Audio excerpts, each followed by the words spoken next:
First of all, we have a 39-strong cabinet as executive government in the country right now. So all these honourable members of parliament that are in cabinet, they also run departments and agencies with secretaries and heads of department.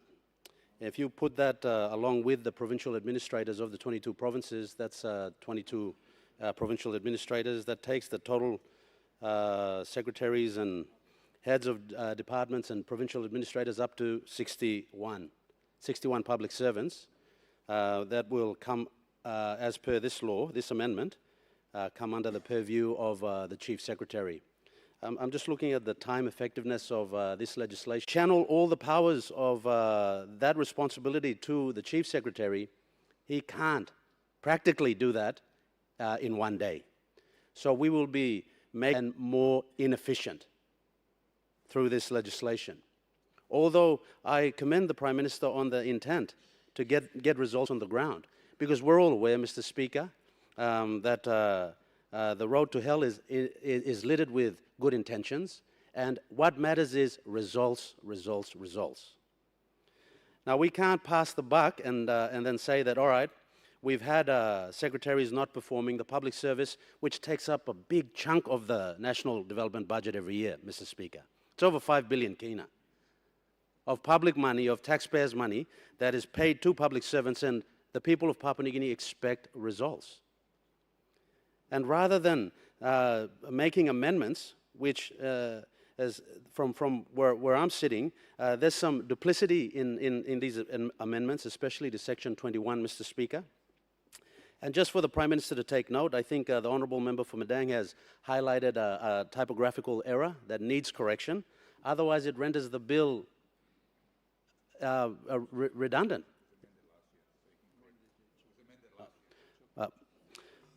I stand corrected, Mr. Speaker.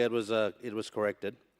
And then we come back to Section 21 and how there's some duplicity in terms of the legal terms of how we define the heads of public bodies. So my question, Mr. Speaker, is the Constitution talks about Section 192 and Section 193, the appointment of these officers, and there seems to be duplicity with respect to Section 21 of this amendment. And then my question is, does it extend to the Regulatory and Statutory Authority Act, which appoints CEOs? So that's something that I think has to be expanded and then just made expressly clear in the amendment, Mr. Speaker. I've already commented on the time ineffectiveness of this amendment, that it'll just not be practical for the Chief Secretary to crack the whip on underperforming public servants. So we should really take a long, hard look at ourselves, Mr. Speaker, and talk about how public servants get appointed in the first place, where we have continued to apply one-talkism, nepotism, and all manners of standards rather than meritocracy. And this is why the system is only good as the people in it, Mr. Speaker. So the reflected poor performance in public service across the country is a reflection of the total incompetence of the people that are in these positions, and then a failure of the National Executive Council to crack the whip. We have to be in the business of sacking non-performing public servants, Mr. Speaker. And I take stock of the good chairman of the Public Service Committee saying that they'll be bringing reforms to the Department of Personnel Management and PSC, because these reforms are long overdue, Mr. Speaker. We have an obese public service machinery in the country, and we have to reduce the size of the public service and make it lean and more effective. Now, the question that I have, Mr. Speaker, is we have the Prime Minister as the head of the executive government, as the chairman of the National Executive Council, bringing an amendment here talking about the performance of ministers of state. With the Prime Minister sitting there pushing this amendment, it's a complete indictment on ministers of state. If we're looking at the way the power is structured in the country as concentric circles or as an onion, you have the Prime Minister right there in the middle, then you have NEC around him, and then it's everybody else.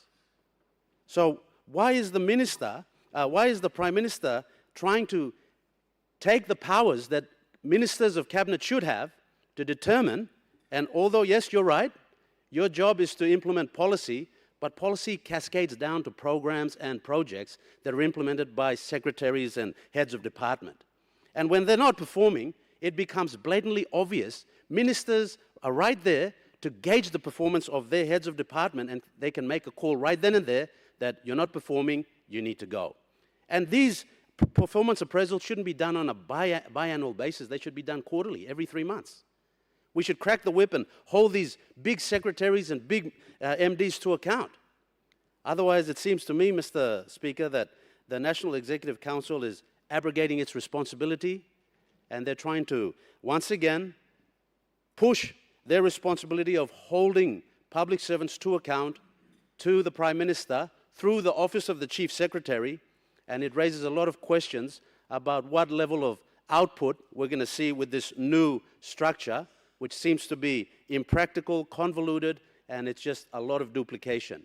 I just can't see the practical reality of it working with one Chief Secretary dealing with 61 heads of department and provincial administrators, how that's going to happen practically in an efficient manner to promote government efficacy. So at the end of the day, Mr. Speaker, the country needs more than what it's getting, and the NEC really needs to step up. If the NEC is not able, if any minister is not able to have their heads of department toe the line and perform, then they shouldn't be passing the buck to the Prime Minister to then further pass the buck to the Chief Secretary. You should be putting your foot down and sacking these non-performing public servants. And if you're not doing that, you need to question your position in the NEC. And you should be sacked. That's how it works. We should be in the business of sacking ministers and sacking public servants when they're not performing to acceptable and expected standards. Accountability has to be enforced, Mr. Speaker. So that's my contribution to the debate. Thank you, Mr. Speaker.